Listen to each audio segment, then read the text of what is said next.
దేవునికి వ్యతిరేకమైన ఉండగా దేవుడు నన్ను పట్టి వెలుగులోకి నడిపించాడు ఆయన. దేవునికి స్తోత్రం, హల్లెలూయా. లేత ప్రాయంలోనే నేను నమ్ముకున్నాను, లేత వయసులోనే నేను నమ్ముకున్నాను. అలాగనే నీ బాల్యమనందునే నీ సృష్టికర్తని స్మరణ తెచ్చుకోమని ప్రభువు లేఖనం చదివిస్తున్నది. మరి లోకరక్షకుడు మన కొరకు పుట్టాడు.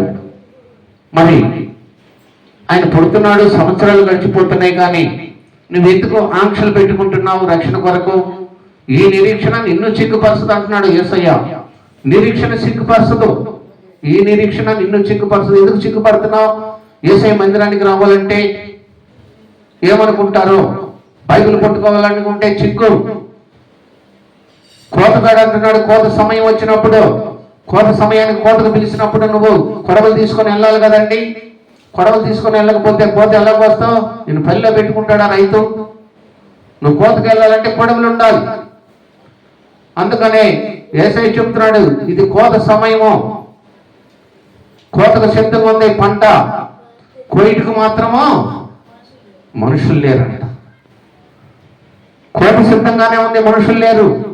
యేసయ్య కృపనీయటానికి ఆయన తలుపులు తెరిచి ఉన్నాడు, కానీ హృదయంలో ఒక సోటి ఇటానికి ఈ నరులకి తెలివి లేదంటున్నాడు. ఆకాశం ఆలకించు, భూమి చెవులకు నేను పిల్లలు పెంచి పెద్దవారిని చేస్తే వారు నా మీద తిరగబడుతున్నారని యేసయ్య ప్రవచించి చెప్పాడండి ఎప్పుడో. అలాగనే మనం తిరగబడుతున్నాము. ఆయన సోటిలా అవని అంతా కూడా ఆయన ఇచ్చిన కృప, ఆయన ఇచ్చిన ఈ లోకంలో, ఆయన ఇచ్చిన హృదయంలోనికి ఆయన సోటి లేదు మనం.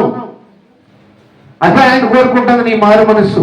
దుర్దినముల రాకమునిపై సమయం పోనీయకుండా నీ బాల్య దినములందనే నీ సృష్టికర్తను స్మరణ తెచ్చుకో.